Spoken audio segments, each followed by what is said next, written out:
ਹਾਂਜੀ ਦੋਸਤੋ, ਇਸ ਤੋਂ ਪਹਿਲਾਂ ਵਾਲੇ ਆਪਾਂ ਪਾਠ ਦੇ ਵਿੱਚ ਸੂਫੀ ਕਾਵਿ ਦਾ ਜਨਮ ਵਿਕਾਸ ਬਾਰੇ ਗੱਲ ਕੀਤੀ ਹੈ। ਅੱਜ ਆਪਾਂ ਸਾਰੇ ਸੂਫੀਆਂ ਬਾਰੇ ਗੱਲ ਕਰਾਂਗੇ। ਸੋ ਸ਼ੇਖ ਫਰੀਦ ਸਭ ਤੋਂ ਪਹਿਲੇ ਪੰਜਾਬੀ ਸੂਫੀ ਕਵੀ ਸਨ। ਪੰਜਾਬੀ ਦੇ ਵੀ ਪਹਿਲੇ ਕਵੀ ਸਨ ਅਤੇ ਪਹਿਲੇ ਸੂਫੀ ਕਵੀ ਵੀ ਇਹੀ ਸਨ। ਇਹ ਜਨਮ ਬਾਰੇ ਇਹ ਸਾਰਿਆਂ ਦੇ ਜਨਮ ਜੋ ਵੀ ਆਉਣਗੇ ਤੁਸੀਂ ਇਹ ਦੇਖ ਲੈਣੇ ਆ। ਮੈਂ ਸਿਰਫ ਮੇਨ ਪੁਆਇੰਟਾਂ ਦੀ ਗੱਲ ਕਰੂੰਗਾ। ਇਹਨਾਂ ਦਾ ਪੂਰਾ ਨਾਮ ਸ਼ੇਖ ਫਰੀਦ ਉਦ-ਦੀਨ ਮਸਊਦ ਸਕਰਗੰਜ ਸੀ। ਚਿਸ਼ਤੀ ਸਿਲਸਿਲੇ ਦੇ ਨਾਲ ਸੰਬੰਧਿਤ ਸਨ। ਪਿੱਛੇ ਵੀ ਗੱਲ ਕਰਕੇ ਆਏ ਹਾਂ। ਕਰਸੂਮ ਖਾਤੂਨ ਮਾਤਾ ਜੀ ਸਨ। ਜਮਾਲੂਦੀਨ ਸੁਲੇਮਾਨ ਪਿਤਾ ਸਨ ਇਹਨਾਂ ਦੇ। ਸ਼ਰਈ ਸੂਫੀ ਸੀ, ਮਤਲਬ ਕਿ ਜੋ ਸ਼ਰੀਅਤ ਦੇ ਨਿਯਮ ਸੀ ਇਸਲਾਮ ਦੇ ਵਿੱਚ ਉਹਨਾਂ ਨੂੰ ਮੰਨਦਾ ਸੀ। ਗੁਰਬਾਣੀ ਦੇ ਵਿੱਚ ਇਹਨਾਂ ਦੇ 4 ਸ਼ਬਦ ਅਤੇ 112 ਸਲੋਕ ਹੈ। ਇੱਕੋ ਇੱਕ ਪੰਜਾਬੀ ਦਾ ਅਜਿਹਾ ਸੂਫੀ ਹੈ ਜਿਹਨੂੰ ਗੁਰਬਾਣੀ ਦੇ ਵਿੱਚ ਥਾਂ ਮਿਲੀ ਹੈ। ਇਹਨਾਂ ਦੇ ਜੋ ਵਿਸ਼ੇ ਸੀ ਸ਼ਲੋਕਾਂ ਦੇ ਜਾਂ ਸ਼ਬਦਾਂ ਦੇ, ਉਹ ਸੀ ਅੱਲਾ, ਮਰਨਸ਼ੀਲ ਹੋਂਦ, ਸਦਾਚਾਰਕ ਜ਼ਿੰਦਗੀ, ਕਿਸੇ ਦਾ ਦਿਲ ਨਾ ਦਿਖਾਉਣਾ, ਨਿਮਰਤਾ ਤੇ ਖਿਮਾ। ਇਹ ਇਹਨਾਂ ਦੇ ਵਿਸ਼ੇ ਸੀ ਮੇਨ। ਡਾਕਟਰ ਹਰਭਜਨ ਸਿੰਘ ਨੇ ਇਹਨਾਂ ਬਾਰੇ ਕਿਹਾ ਹੈਗਾ ਕਿ ਫਰੀਦ ਬਾਣੀ ਦਾ ਮੂਲ ਪ੍ਰੇਰਨਾ ਸਰੋਤ ਮੌਤ ਜਾਂ ਡਰ ਹੈ। ਇਹ ਜੋ ਲੈਣ ਇਹਨਾਂ ਨੇ ਜੋ ਵਿਚਾਰ ਦਿੱਤੇ ਹੈਗੇ, ਇਹ ਆ ਵੀ ਸਕਦਾ ਹੈਗਾ, ਕਿਤੇ ਪੁੱਛ ਵੀ ਸਕਦੇ ਹੈਗੇ। ਮੁੱਲ ਤੇ ਮਲਾਂਕਣ ਇਹਨਾਂ ਦੀ ਕਿਤਾਬ ਉਹਦੇ ਵਿੱਚ ਇਹਨਾਂ ਨੇ ਦੱਸਿਆ ਗਿਆ ਜੀ। ਲਹਿੰਦੀ ਪੰਜਾਬੀ ਜਾਂ ਮੁਲਤਾਨੀ ਦੇ ਵਿੱਚ ਇਹਨਾਂ ਨੇ ਆਪਣੀ ਰਚਨਾ ਕੀਤੀ ਹੈਗੀ। ਇਹੀ ਗੁਲਾਮ ਫਰੀਦ ਨੇ ਵੀ ਮੁਲਤਾਨੀ ਅਤੇ ਲਹਿੰਦੀ ਦੇ ਵਿੱਚ ਰਚਨਾ ਕੀਤੀ ਹੈ। ਇਹ ਦੋ ਇਹੋ ਜਿਹੇ ਸੂਫੀ ਹੈਗੇ। ਦੀਵਾਨ ਸਿੰਘ ਨੇ ਪੰਜਾਬੀ ਦਾ ਚਾਸਰ ਜਾਂ ਚੌਸਰ ਕਿਹਾ ਹੈਗਾ ਇਹਨਾਂ ਨੂੰ। ਇਹ ਦੋਨੇ ਸ਼ਬਦ ਹੀ ਵਰਤੇ ਜਾਂਦੇ ਆ। ਚੌਸਰ ਵੀ ਕਹਿ ਦਿੰਦੇ ਆ, ਚਾਸਰ ਵੀ ਕਹਿ ਦਿੰਦੇ ਹੈਗੇ। ਯਾਦ ਰੱਖਣਾ, ਇਹ ਵੀ ਨੈੱਟ ਦੇ ਪੇਪਰ ਦੇ ਵਿੱਚ ਆਇਆ ਹੋਇਆ। ਨੇ ਪ੍ਰੇਮ ਹੈ ਜਿਹੜਾ, ਉਹ ਪਹਿਲਾਂ ਇਹ ਲੈ ਕੇ ਆਏ ਸੀਗੇ ਆਪਣੀ ਰਚਨਾ ਦੇ ਵਿੱਚ। ਬਿਰਹਾ ਸ਼ਬਦ ਜਾਂ ਬਿਰਹਾ ਬਾਰੇ ਵੀ ਗੱਲ ਕੀਤੀ ਸੀ। ਪੰਜਾਬੀ ਮਾਹੌਲ ਇਹਨਾਂ ਨੇ ਸਿਰਜਿਆ ਸੀਗਾ ਆਪਣੀਆਂ ਰਚਨਾਵਾਂ ਦੇ ਵਿੱਚ। ਪਤੀ ਪਤਨੀ ਨੂੰ ਪ੍ਰੇਮੀ ਪ੍ਰੇਮਿਕਾ ਦਾ ਪ੍ਰਤੀਕ ਇਹਨਾਂ ਨੇ ਪਹਿਲੀ ਵਾਰੀ ਵਰਤਿਆ। ਅਗਲੇ ਜੋ ਸੂਫੀ ਸ਼ਾਇਰ ਸੀ ਉਹ ਸੀ ਫਰੀਦ ਸਾਨੀ ਜਾਂ ਸ਼ੇਖ ਬਹਿਰਾਮ। 12ਵੇਂ ਗੱਦੀ ਨਸ਼ੀਨ ਸੀ। ਚਿਸ਼ਤੀ ਸਿਲਸਿਲੇ ਦੇ ਵਿੱਚ ਸ਼ੇਖ ਫਰੀਦ ਤੋਂ ਬਾਅਦ ਆਏ ਸੀ। ਮਾਨਵੀ ਸਰੀਰ ਲਈ ਚਰਖੇ ਦਾ ਪ੍ਰਤੀਕ ਇਹਨਾਂ ਨੇ ਵਰਤਿਆ ਸੀ ਸਭ ਤੋਂ ਪਹਿਲਾਂ। ਅਤੇ ਸ਼ਾਹ ਹੁਸੈਨ ਨੇ ਚਰਖੇ ਦੇ ਪ੍ਰਤੀਕ ਨੂੰ ਅਮਰ ਕਰਤਾ ਸੀ, ਕਿਉਂਕਿ ਇਹਨਾਂ ਨੇ ਬਹੁਤ ਜ਼ਿਆਦਾ ਆਪਣੀ ਰਚਨਾ ਦੇ ਵਿੱਚ ਇਹ ਸ਼ਬਦ ਨੂੰ ਵਰਤਿਆ। ਅੱਗੇ ਸ਼ਾਹ ਬੁਰਹਾਨੂਦੀਨ ਜਾਨਮ ਹੈ। ਚਿਸ਼ਤੀ ਇਹ ਸਨ। ਦੋੜੇ ਅਤੇ 6 ਅਰਫੀਆਂ ਲਿਖੀਆਂ ਸੀ ਇਹਨਾਂ ਨੇ। ਹੋਰ ਇਹਨਾਂ ਬਾਰੇ ਕੋਈ ਜ਼ਿਆਦਾ ਜਾਣਕਾਰੀ ਨਹੀਂ ਹੈ ਸੂਫੀ ਕਾਵਿ ਦੇ ਵਿੱਚ, ਜਾਂ ਹੋਰ ਆਪਾਂ ਨੂੰ ਲੋੜ ਵੀ ਨਹੀਂ। ਸ਼ਾਹ ਹੁਸੈਨ ਮੌਲਿਕਤਾ ਵਾਲਾ ਕਵੀ ਸੀ। ਮੌਲਿਕਤਾ ਤੋਂ ਭਾਵ ਕਿ ਨਵੀਆਂ ਚੀਜ਼ਾਂ ਲੈ ਕੇ ਆਇਆ ਸੀ। ਕਿਸੇ ਦੇ ਕਹੇ 'ਤੇ ਨਹੀਂ ਚੱਲਿਆ ਸੀ ਜਾਂ ਕਿਸੇ ਦੇ ਅਨੁਸਾਰ ਨਹੀਂ ਚੱਲਿਆ ਸੀ। ਨਵੇਂ ਪ੍ਰਤੀਕ ਆਪ ਦੇ ਵਿਚਾਰ ਲਿਆਂਦੇ ਸੀ ਇਹਨੇ। ਇਹ ਮਲਾਮਤੀ ਸੀ। ਮਲਾਮਤੀ ਵੀ ਇੱਕ ਸਿਲਸਿਲਾ ਸੀ। ਇਹ ਇਕੱਲਾ ਹੀ ਇਹੋ ਜਿਹਾ ਸ਼ਾਇਰ ਸੀ ਜਿਹੜਾ ਪੰਜਾਬੀ ਦੇ ਵਿੱਚ ਮਲਾਮਤੀ ਸ਼ਾਇਰ ਹੋਇਆ ਹੈਗਾ। ਸੂਫੀ ਕਾਵਿ ਵਿੱਚ ਇਸ਼ਕ ਅਤੇ ਇਸ਼ਕ ਵਿੱਚ ਬਿਰਹਾ ਕਾਰਨ ਜਾਣਿਆ ਜਾਂਦਾ ਹੈ। ਸੋ ਇਹ ਬਿਰਹਾ ਕਾਰਨ ਵੀ ਜਾਣਿਆ ਜਾਂਦਾ ਹੈ, ਵਿਜੋਗ ਕਾਰਨ। ਸ਼ੇਖ ਫਰੀਦ ਨੂੰ ਸ਼ਰੀਅਤ ਕਾਰਨ ਜਾਣਿਆ ਜਾਂਦਾ ਹੈ। ਸ਼ਰੀਅਤ ਦਾ ਕਵੀ ਸੀ ਉਹ, ਸ਼ਰੀਅਤ ਦੇ ਅਨੁਸਾਰ ਹੀ ਚੱਲਦਾ ਸੀ। ਸ਼ਾਹ ਹੁਸੈਨ ਇਹ ਚੁੱਪ ਸੀ, ਇਹਨੇ ਕੁਝ ਨਹੀਂ ਕਿਹਾ ਸੀ ਸ਼ਰੀਅਤ ਬਾਰੇ, ਭਾਵ ਕਿ ਤਰੀਕਤ ਜਾਂ ਮਾਰਫਤ ਦੇ ਅਨੁਸਾਰ ਚੱਲਦਾ ਸੀ। ਬੁੱਲੇ ਸ਼ਾਹ ਹਕੀਕਤ ਦੇ ਵਿੱਚ ਪਹੁੰਚ ਗਿਆ ਸੀ। ਸ਼ਰੇਆਮ ਵਿਰੋਧ ਕੀਤਾ ਸੀਗਾ ਉਹਨੇ। ਇਹ ਵੀ ਇੱਕ ਵਚਨ ਇੱਥੇ ਆ ਜਾਂਦਾ ਹੈਗਾ ਕਿ ਸੂਫੀ ਕਾਵਿ ਦੇ ਵਿੱਚ ਕਿਹੋ ਜਿਹੇ ਸ਼ਾਇਰ ਹੋਇਆ। ਅੱਧੇ ਸ਼ਾਇਰ ਤਾਂ ਇਹੋ ਜਿਹੇ ਸੀ ਜਿਹੜੇ ਸ਼ਰੀਅਤ ਦੇ ਅਨੁਸਾਰ ਚੱਲਦੇ ਸੀ, ਅੱਧੇ ਸ਼ਾਇਰ ਇਹੋ ਜਿਹੇ ਸੀ ਜਿਹੜੇ ਉਹਦਾ ਵਿਰੋਧ ਕਰਦੇ ਸੀ। ਅਦਵੈਤਵਾਦੀ ਸੀ। ਅਦਵੈਤਵਾਦੀ ਭਾਵ ਕਿ ਪਰਮਾਤਮਾ ਨੂੰ ਮੰਨਦਾ ਸੀ ਵੀ ਹਾਂ ਪਰਮਾਤਮਾ ਹੈ। ਉਹੀ ਆਪਣੀਆਂ ਰਚਨਾਵਾਂ ਦੇ ਵਿੱਚ ਇਹਨੇ ਲਿਖਿਆ ਹੈਗਾ। ਕੇਂਦਰੀ ਮਾਝੀ ਬੋਲੀ, ਇਹ ਮਾਝੀ ਬੋਲੀ ਇਹਨੇ ਆਪਣੀਆਂ ਰਚਨਾਵਾਂ ਦੇ ਵਿੱਚ ਵਰਤੀ ਹੈ। ਇਹਨੇ ਇਸ਼ਕ ਬਿਰਹਾ ਦੇ ਕਵੀ ਵਜੋਂ ਜਾਣਿਆ ਜਾਂਦਾ ਹੈਗਾ। ਇਹ ਨਿਰਮਾਣਤਾ ਅਤੇ ਸੰਸਾਰ ਦੀ ਨਾਸ਼ਮਾਨਤਾ, ਇਹ ਆਪਣੀ ਰਚਨਾ ਦੇ ਵਿੱਚ ਇਹ ਸੰਕਲਪ ਇਹਨੇ ਲਿਆਂਦੇ ਸੀ। ਮੁਰਸ਼ਦ ਪ੍ਰੇਮ, ਮੌਲਾਨਾਵਾਦ ਅਤੇ ਕਾਜੀਵਾਦ ਦਾ ਵਿਰੋਧ ਇਹਨੇ ਕੀਤਾ ਹੈ, ਪਰ ਦਬਵੀਂ ਸੁਰ ਵਿੱਚ ਕੀਤਾ ਹੈ, ਚੁੱਪ ਰਹਿ ਕੇ ਕੀਤਾ ਹੈ। ਜ਼ਿਆਦਾਤਰ ਬੁੱਲੇ ਸ਼ਾਹ ਵਾਂਗੂ ਨਹੀਂ ਬੋਲ ਕੇ ਕੀਤਾ। ਇੱਕ ਹੋਰ ਵੀ ਗੱਲ ਹੈ ਕਿ ਬੁੱਲੇ ਸ਼ਾਹ ਵੇਲੇ ਜੋ ਰਾਜਨੀਤਿਕ ਹਾਲਾਤ ਸੀ ਉਹ ਕੋਈ ਐਡੇ ਖਾਸ ਵਧੀਆ ਨਹੀਂ ਸੀਗੇ। ਅਤੇ ਜੋ ਇਹਨਾਂ ਦੇ ਸ਼ੇਖ ਫਰੀਦ ਜਾਂ ਸ਼ਾਹ ਹੁਸੈਨ ਦੇ ਵੇਲੇ ਸੀ ਤਾਂ ਉਦੋਂ ਇਹ ਜੋ ਮੁਗਲ ਆਉਂਦੇ ਸੀ, ਧਾੜਵੀ ਆਉਂਦੇ ਸੀ, ਇਹਨਾਂ ਦਾ ਪੂਰਾ ਜ਼ੋਰ ਸੀ। ਬੁੱਲੇ ਸ਼ਾਹ ਵੇਲੇ ਅਜਿਹਾ ਕੁਝ ਵੀ ਨਹੀਂ ਸੀ। ਇਹਨੇ ਕਾਫੀਆਂ ਲਿਖੀਆਂ ਨੇ 165। ਹੀਰ ਰਾਂਝੇ ਦੀ ਕਹਾਣੀ ਨੂੰ ਸੰਕੇਤਕ ਰੂਪ ਵਿੱਚ ਸਭ ਤੋਂ ਪਹਿਲਾਂ ਇਹਨੇ ਦੱਸਤਾ ਸੀ। ਬਾਰੇ ਸ਼ਾਹ ਨੇ ਉਸ ਤੋਂ ਬਾਅਦ ਇਹਦੇ ਵਿੱਚ ਲਿਖੀ ਹੈ। ਰਾਂਝਾ ਤੇ ਚਰਖੇ ਦਾ ਪ੍ਰਤੀਕ ਦਿੱਤੇ। ਚਰਖੇ ਦਾ ਤਾਂ ਪਹਿਲਾਂ ਉਧਰ ਆਪਾਂ ਪੜ੍ਹ ਕੇ ਆਏ ਆਂਗੇ, ਇਹਨੂੰ ਅਮਰ ਬਣਾ ਦਿੱਤਾ, ਤੇ ਰਾਂਝੇ ਦਾ ਪ੍ਰਤੀਕ ਸਭ ਤੋਂ ਪਹਿਲਾਂ ਇਹਨਾਂ ਨੇ ਦਿੱਤਾ ਸੀ। ਗੁਰੂ ਅਰਜਨ ਦੇਵ ਜੀ, ਅਕਬਰ, ਜਹਾਂਗੀਰ ਇਹ ਸਾਰੇ ਸਮਕਾਲੀ ਸੀ। ਪੰਜਾਬੀ ਦਾ ਸੂਰਦਾਸ ਸ਼ਾਹ ਹੁਸੈਨ ਨੂੰ ਕਿਹਾ ਜਾਂਦਾ ਹੈ, ਸੋ ਯਾਦ ਰੱਖਣਾ ਇਹ। ਮੌਲਾਨਾ ਅਬਦੀ, ਇਹਨਾਂ ਦਾ ਪੂਰਾ ਨਾਮ ਮੁਹੰਮਦ ਅਬਦੁੱਲਾ ਅਬਦੀ ਸੀ। ਇਹਨੇ ਬਾਗ ਅਨਵਾਹ ਕਿਤਾਬ ਲਿਖੀ ਸੀ। ਇਹਨੂੰ ਖਾਸ ਕਰਕੇ ਆਪਾਂ ਇਸ ਕਰਕੇ ਇਹਦੇ ਵਿੱਚ ਰੱਖਿਆ ਕਿ ਜੋ ਇੱਕ ਮਸ਼ਹੂਰ ਬੜੀਆਂ ਲੈਣਾ ਨੇ ਪੰਜਾਬੀ ਦੇ ਵਿੱਚ ਕਿ ਦਿਲ ਦਰਿਆ ਸਮੁੰਦਰੋਂ ਡੂੰਘੇ ਕੌਣ ਦਿਲਾਂ ਦੀਆਂ ਜਾਣੇ, ਉਹ ਇਹਨਾਂ ਨੇ ਲਿਖੀ ਹੋਈ ਸੀ, ਇਸੇ ਲਈ ਆਪਾਂ ਇਹਨੂੰ ਰੱਖਿਆ ਹੋਇਆ ਹੈਗਾ ਇਹਦੇ ਵਿੱਚ। ਅੱਗੇ ਸੁਲਤਾਨ ਬਾਹੂ ਆਉਂਦੇ ਨੇ। ਇਹਨਾਂ ਦੀ ਰਚਨਾ ਦੇ ਵਿੱਚ, ਸਾਰੀ ਰਚਨਾ ਦੇ ਵਿੱਚ ਹੂ ਸ਼ਬਦ ਲੱਗਿਆ ਹੋਇਆ ਹੈਗਾ ਪਿੱਛੇ। ਮੌਲਿਕ ਪਛਾਣ ਹੈ ਇਹਨਾਂ ਦੀ, ਇਹੀ ਹੂ ਦਾ ਕਰਕੇ ਇਹ ਪਹਿਚਾਣੇ ਜਾਂਦੇ ਨੇ।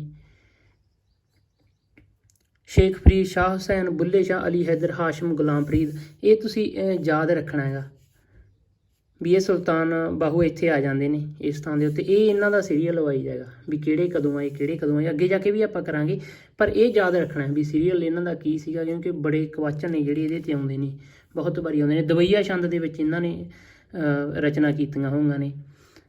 ਇਹਨਾਂ ਦਾ ਮੁਰਸ਼ਦ ਅਬਦੁਲ ਰਹਿਮਾਨ ਸੀ।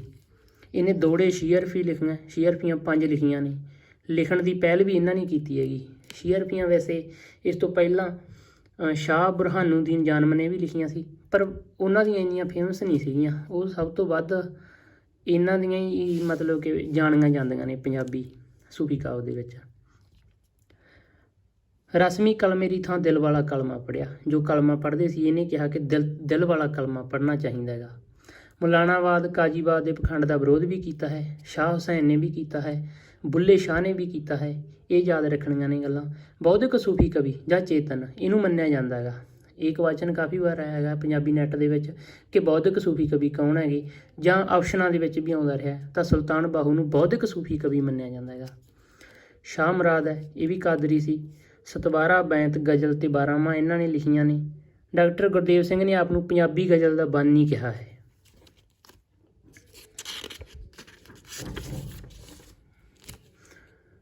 ਸ਼ਾਹ ਸ਼ਰਫ ਬਟਾਲਵੀ ਸੁਤਰਨਾਮਾ ਲਿਖਿਆ ਹੈਗਾ, ਕਈ ਵਾਰ ਆ ਜਾਂਦਾ ਹੈਗਾ, ਸਿਰਫ ਇਸੇ ਕਰਕੇ ਹੀ ਇਹਨੂੰ ਰੱਖਿਆ ਹੈਗਾ। ਅੱਗੇ ਬੁੱਲੇ ਸ਼ਾਹ ਨੇ, ਸਭ ਤੋਂ ਪ੍ਰਸਿੱਧ ਤੇ ਪੰਜਾਬੀ ਦਾ ਹਰਮਨ ਪਿਆਰਾ ਜੋ ਸੂਫੀ ਕਵੀ ਆ ਉਹ ਬੁੱਲੇ ਸ਼ਾਹ ਸੀ। ਇਹ ਕਾਦਰੀ ਸਿਲਸਿਲੇ ਨਾਲ ਸੰਬੰਧਿਤ ਸੀ। ਡਾਕਟਰ ਲਾਜਵੰਤੀ ਰਾਮਾ ਕ੍ਰਿਸ਼ਨਾ ਨੇ ਵਿਸ਼ਵ ਦੇ ਸੂਫੀ ਕਾਵਿ ਦਾ ਹੀ ਮਹਾਨ ਸੂਫੀ ਕਿਹਾ ਹੈਗਾ, ਵੀ ਸਿਰਫ ਪੰਜਾਬੀ ਦਾ ਹੀ ਨਹੀਂ, ਵਿਸ਼ਵ ਦੇ ਵਿੱਚ ਜਿੰਨਾ ਵੀ ਸੂਫੀ ਕਾਵਿ ਰਚਿਆ ਹੈਗਾ ਉਸ ਦਾ ਹੀ ਇਹ ਮਹਾਨ ਜੋ ਸੂਫੀ ਕਵੀ ਸੀ। ਇਹਨਾਂ ਦੀ ਕਿਤਾਬ ਸੀ ਪੰਜਾਬੀ ਸੂਫੀ ਪੋਇਟਸ। ਇਹ ਇਹਨਾਂ ਦਾ ਥੀਸਸ ਵੀ ਹੈ, ਇਹਨਾਂ ਨੇ ਥੀਸਸ ਹੀ ਲਿਖਿਆ ਸੀਗਾ PhD ਦਾ। ਪਿੰਡ ਪਾਂਡੂਕੇ, ਤਹਿਸੀਲ ਕਸੂਰ, ਜ਼ਿਲ੍ਹਾ ਲਾਹੌਰ, ਇੱਥੇ ਇਹਨਾਂ ਦਾ ਜਨਮ ਹੋਇਆ ਸੀਗਾ। ਸਖੀ ਮੁਹੰਮਦ ਦਰਵੇਸ਼ ਇਹਨਾਂ ਦੇ ਪਿਤਾ ਸੀ। ਇਹਨਾਂ ਨੇ ਲਹਿੰਦੀ ਭਾਸ਼ਾ ਦੇ ਵਿੱਚ ਆਪਣੀ ਰਚਨਾ ਕੀਤੀ ਹੈਗੀ। ਇਹ ਬਹੁਤ ਮੇਨ ਚੀਜ਼ਾਂ ਨੇ ਜੋ ਕਿ ਆ ਜਾਂਦੀਆਂ ਨੇ ਨੈੱਟ ਦੇ ਪੇਪਰ ਵਿੱਚ। ਡਾਕਟਰ ਰਤਨ ਸਿੰਘ ਜੱਗੀ ਨੇ ਆਪ ਦਾ ਨਾਮ ਅਬਦੁੱਲਾ ਦੱਸਿਆ ਹੈ। 40ਵੀਂ ਗੰਢ ਜੋ ਇਹਨਾਂ ਨੇ ਇਹ ਗੰਢਾਂ ਲਿਖੀਆਂ ਸੀ 40, ਤਾਂ 40ਵੀਂ ਗੰਢ ਦੇ ਵਿੱਚ ਇੱਕ ਤੁਕ ਨੂੰ ਉਦਾਹਰ ਬਣਾ ਕੇ ਉਹਨਾਂ ਨੇ ਕਿਹਾ ਹੈ ਕਿ ਇਹਦਾ ਨਾਮ ਅਬਦੁੱਲਾ ਵੀ ਸੀ। ਮੁਰਸ਼ਦ ਸ਼ਾਹ ਨੈਤ ਸੀ ਇਹਨਾਂ ਦਾ। ਸ਼ਾਹ ਹੁਸੈਨ, ਸੁਲਤਾਨ ਬਾਹੂ, ਇਹ ਸਾਰੇ ਬੰਦਿਆਂ ਨੇ ਮੁਰਸ਼ਦ ਪ੍ਰੇਮ ਬਾਰੇ ਲਿਖਿਆ ਹੈਗਾ। ਇਸ ਤੋਂ ਪਹਿਲਾਂ ਸ਼ਾਹ ਹੁਸੈਨ, ਸੁਲਤਾਨ ਬਾਹੂ ਨੇ ਵੀ ਲਿਖਿਆ ਹੈਗਾ, ਬੁੱਲੇ ਸ਼ਾਹ ਨੇ ਵੀ ਲਿਖਿਆ ਹੈਗਾ। ਸੋ ਇਹਨਾਂ ਦੀਆਂ ਰਚਨਾਵਾਂ ਨੇ, ਇਹ ਤੁਸੀਂ ਦੇਖ ਲਓ। 156 ਕਾਫੀਆਂ ਨੇ, ਸ਼ੀਅਰਫੀਆਂ 3 ਨੇ, ਗੰਢਾਂ 40 ਹੈ, 12ਵਾਂ 1 ਹੈ, 18ਵਾਂ ਵੀ 1 ਹੈ। ਇਹਨਾਂ ਬਾਰੇ 18ਵਾਂ 12ਵਾਂ ਬਾਰੇ ਆਪਾਂ ਅੱਗੇ ਗੱਲ ਕਰਦੇ ਹਾਂ ਜੀ। ਇਹਦੇ 3 ਪੜਾਅ ਮੰਨੇ ਜਾਂਦੇ ਆ। ਪਹਿਲੇ ਪੜਾਅ ਦੇ ਵਿੱਚ ਇਹ ਮੁਰਸ਼ਦ ਪ੍ਰੇਮ ਹੀ ਬਾਰੇ ਹੀ ਲਿਖਦਾ ਹੈਗਾ। ਦੂਜੇ ਪੜਾਅ ਦੇ ਵਿੱਚ ਅਧਿਆਤਮਵਾਦ ਹੋ ਜਾਂਦਾ ਹੈ, ਵੈਸ਼ਨਵ ਮੱਤ ਅਤੇ ਵਿਦਾਂਤ ਦਾ ਪ੍ਰਭਾਵ ਕਬੂਲ ਕੇ ਉਸੇ ਤਰ੍ਹਾਂ ਦੀਆਂ ਚੀਜ਼ਾਂ ਲਿਖਦਾ ਹੈ।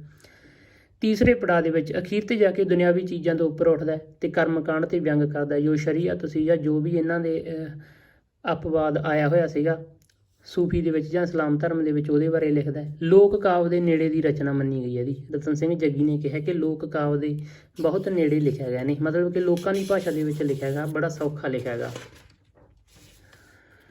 ਅੱਗੇ ਅਲੀ ਹੈਦਰ ਹੈ, ਇਹ ਵੀ ਕਾਦਰੀ ਸੀ।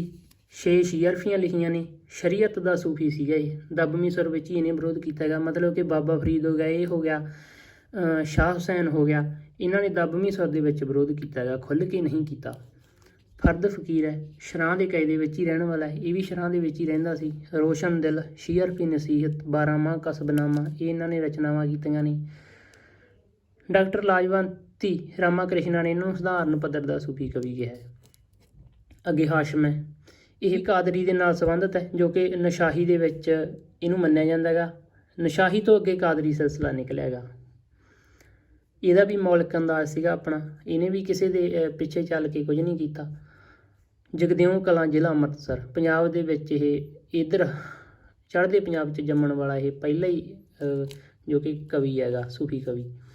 208 ਦੋੜੇ ਇਹਨੇ ਲਿਖੇ ਹੈਗੇ, ਡਿਉਡਾਂ ਵੀ ਇਹਨੇ ਲਿਖੀਆਂ ਨੇ। ਵਿਸ਼ਾ ਇਸ਼ਕ ਤੇ ਵਿਰਹ ਹੈਗਾ ਇਹਦਾ। ਡਾਕਟਰ ਮੋਹਨ ਸਿੰਘ ਦੀਵਾਨਾ ਨੇ ਆਪ ਦੇ ਦੋੜਿਆਂ ਨੂੰ ਉਮਰ ਖਿਆਮ ਦੀਆਂ ਰਵਾਈਆਂ ਦੇ ਬਰਾਬਰ ਮੰਨਿਆ ਹੈ। ਸ਼ਰੀਅਤ ਦੀ ਵਿਰੋਧਤਾ ਨਹੀਂ ਕਰਦਾ, ਇਹਨੇ ਵੀ ਸ਼ਰੀਅਤ ਦੀ ਵਿਰੋਧਤਾ ਨਹੀਂ ਕੀਤੀ। ਗੁਲਾਮ ਫਰੀਦ ਹੈ, ਆਖਰੀ ਸੂਫੀ ਕਵੀ ਹੈਗਾ। ਇਹਨੇ ਦੁਹਰਾਈ ਕੀਤਾ ਲਗਭਗ, ਭਾਵ ਕਿ ਆਪਣਾ ਇਹਨੇ ਮੌਲਿਕ ਕੁਝ ਵੀ ਨਹੀਂ ਲਿਖਿਆ, ਇਹਨੇ ਸਭ ਕੁਝ ਦੁਹਰਾ ਕੇ ਲਿਖਿਆ ਹੈਗਾ। ਜੋ ਵੀ ਪਹਿਲਾਂ ਲਿਖਿਆ ਗਿਆ ਸੀ ਉਸੇ ਤਰ੍ਹਾਂ ਦਾ ਹੀ ਲਿਖਿਆ ਹੈਗਾ। 271 ਕਾਫੀਆਂ, 175 ਦੋੜੇ ਲਿਖੇ ਆ, ਗਜ਼ਲਾਂ ਵੀ ਲਿਖੀਆਂ ਨੇ।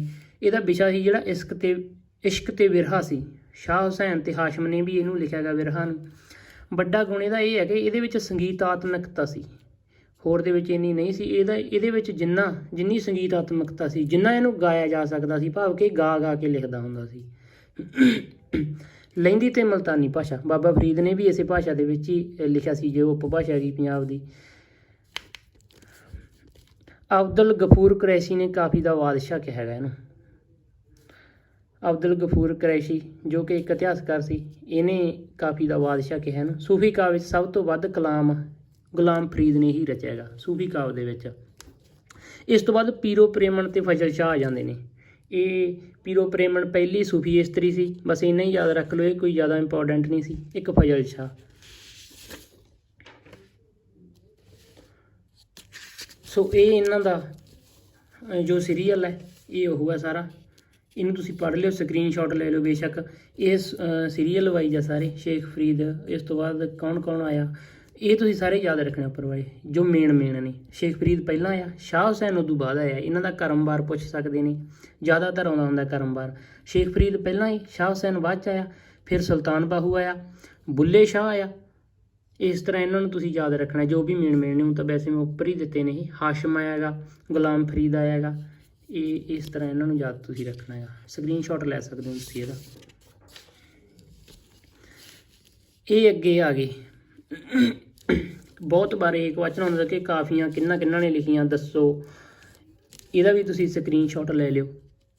ਇਹ ਦੇਖੋ, ਕਾਫੀਆਂ ਇਹਨਾਂ ਨੇ ਲਿਖੀਆਂ ਨੇ, ਸ਼ਲੋਕ ਇਹਨਾਂ ਨੇ ਲਿਖੇ ਨੇ, ਦੋੜੇ, ਛੀ ਹਰਫੀ, ਬਾਰਾਂਮਾਹ।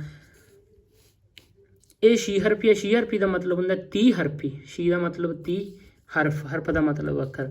ਜਿਵੇਂ ਆਪਣੀ ਪੰਜਾਬੀ ਦੀ ਵਰਣਮਾਲਾ ਹੈਗੀ, ਉਹਦੇ ਵਿੱਚ ਜਿਵੇਂ ਊੜੇ ਨੂੰ ਆਧਾਰ ਬਣਾ ਕੇ ਪਹਿਲੀ ਲਾਈਨ ਲਿਖਤੀ, ਜਾਂ ਇੱਕ ਟੱਪਾ ਲਿਖ ਲਿਆ, ਅਗਲਾ ਆੜੇ ਨੂੰ ਆਧਾਰ ਬਣਾ ਕੇ ਲਿਖ ਲਿਆ। ਇਸੇ ਤਰ੍ਹਾਂ ਜੋ ਫਾਰਸੀ ਅਰਬੀ ਦੇ ਵਿੱਚ ਜਾਂ ਉਰਦੂ ਦੇ ਵਿੱਚ ਛੀ ਹਰਫੀ ਲਿਖੀ ਜਾਂਦੀ ਸੀ। ਜਿਵੇਂ ਅਲਫ ਬੇ ਪੇ, ਇਹਨਾਂ ਦੇ ਜੋ ਅੱਖਰ ਸੀਗੇ ਉਹਨਾਂ ਨੂੰ ਬਣਾ ਕੇ ਵੀ ਪਹਿਲਾ ਪਹਿਰਾ ਅਲਫ ਨੂੰ ਆਧਾਰ ਬਣਾ ਕੇ ਲਿਖਿਆ ਗਿਆ ਹੈਗਾ। ਇਸ ਤਰ੍ਹਾਂ ਸੀ ਛੀ ਹਰਫੀ। ਬਾਰਾਂਮਾਹ ਇਹ ਦੇਸੀ ਰੁੱਤਾਂ ਦੇ ਆਧਾਰ 'ਤੇ ਲਿਖਿਆ ਜਾਂਦਾ ਸੀ। 12 ਰੁੱਤਾਂ ਜਿਵੇਂ ਜੇਠ, ਹਾੜ੍ਹ, ਸਾਉਣ, ਭਾਦੋਂ, ਉਹਨਾਂ ਨੂੰ ਆਧਾਰ ਬਣਾ ਕੇ ਲਿਖਿਆ ਜਾਂਦਾ ਸੀ। ਅਤੇ ਪ੍ਰਕਿਰਤੀ ਦਾ ਚਿਤਰਨ ਇਹਦੇ ਵਿੱਚ ਬਹੁਤ ਜ਼ਿਆਦਾ ਹੈ। ਸਤਵਾਰਾ ਸੀ ਜੋ ਉਹ 7 ਦਿਨਾਂ ਨੂੰ ਆਧਾਰ ਬਣਾ ਕੇ ਲਿਖਿਆ ਜਾਂਦਾ ਸੀ। ਅਠਵਾਰਾ 8 ਦਿਨਾਂ ਨੂੰ ਹੁੰਦਾ ਸੀ। ਇਹਦੇ ਵਿੱਚ ਇੱਕ ਦਿਨ 2 ਵਾਰੀ ਹੁੰਦਾ ਸੀ, ਜਿਵੇਂ ਐਤਵਾਰ ਤੋਂ ਸ਼ੁਰੂ ਕੀਤਾ ਐਤਵਾਰ 'ਤੇ ਹੀ ਖਤਮ ਸੀ। ਜਾਂ ਇਹ ਸਤਵਾਰਾ ਜੇਕਰ ਇਹਨੂੰ ਸੋਮਵਾਰ ਤੋਂ ਸ਼ੁਰੂ ਕੀਤਾ ਤਾਂ ਐਤਵਾਰ 'ਤੇ ਖਤਮ ਕਰ ਦਿੰਦੇ ਸੀ। ਇਹ ਗਜ਼ਲ ਹੈ, ਇਹ ਡਿਉਡਾਂ। ਸੋ ਤੁਸੀਂ ਇਹਨੂੰ ਯਾਦ ਰੱਖਣਾ ਹੈਗਾ। ਅੱਗੇ ਆ ਕੁਝ ਕੁ ਜ਼ਰੂਰੀ ਗੱਲਾਂ ਨੇ। ਲੈਸਨ ਜ਼ਿਆਦਾ ਵੱਡਾ ਹੋ ਗਿਆ, ਇਸ ਕਰਕੇ ਤੁਸੀਂ ਇਹਨਾਂ ਨੂੰ ਖੁਦ ਹੀ ਪੜ੍ਹ ਲਿਓ।